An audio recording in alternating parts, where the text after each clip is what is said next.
मराठवाड्यामध्ये फळबाग उत्पादक शेतकरी अडचणीमध्ये सापडलेले आहेत.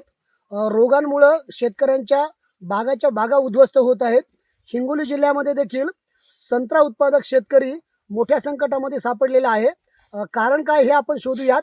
आता हे संत्र्याचं झाड आहे आणि या संत्र्याच्या झाडाला जवळपास 1000 पेक्षा जास्त संत्री लगडल्याचं आपल्याला पाहायला मिळत आहे. आपल्यासोबत शेतकरी संतोष गायकवाड आहेत. गायकवाड साहेब, संत्रा उत्पादक शेतकरी अडचणीमध्ये का अडलेले आहेत? कारण झाडांना संत्रे तर भरपूर लगडलेली आहेत. कारण काय आहे? कारण साहेब काही कलमाचा बी प्रॉब्लेम असतो आणि एक धुक्क धुईचा एक प्रकार त्यांना जास्त अटॅक येऊन असे पिवळसर खराब संत्रा बनतात. आता सांगायचं म्हणजे आता नुकसान दिसायला बाग भरलेली दिसते, पण अशा प्रकारचा जो अटॅक येतो यानं एकतर संत्र्याला बेपारी कोणी घेत नाही आणि शेतकऱ्याला जशी मागणी भेटावं अशी भेटत नाही. बाग तर भरपूर भरलेली दिसते, पण जसं उत्पन्न व्हावं असं उत्पादन होत नाही. बरं, संत्रा बागेवरती कोणकोणते रोग येत आहेत आणि यामुळे नुकसान काय होते? यामुळे रोग म्हणजे आता ह्या घातक सर्वात जास्त घातक असा हाच चट्टा आहे, हेच रोग आहे. आणि याच्यावर आळीचा बी प्रकार येते आणि धुईचा जास्त अटॅक होतो.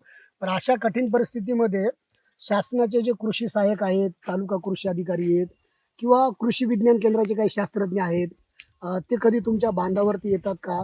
तुम्हाला काही मार्गदर्शन करतात का? मार्गदर्शन आपण बोलवलं तर येतात.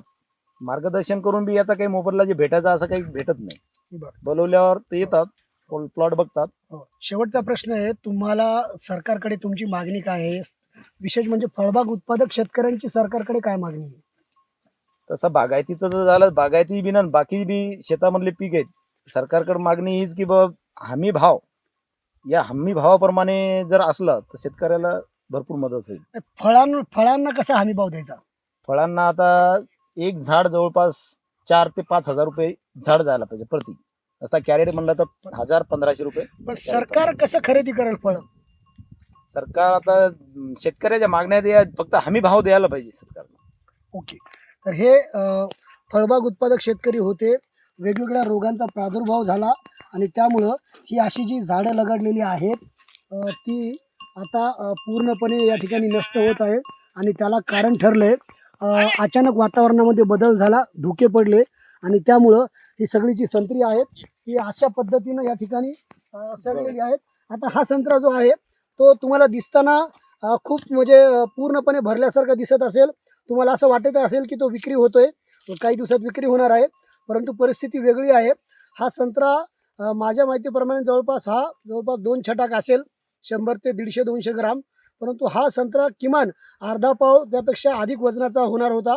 मात्र रोग पडल्यामुळं या शेतकऱ्यांच्या बागा ज्या आहेत त्या उद्ध्वस्त झालेल्या आहेत आणि या शेतकऱ्यांना आता बळ द्यायचा असेल तर सरकारनं धोरणात्मक निर्णय घेण्याची गरज आहे.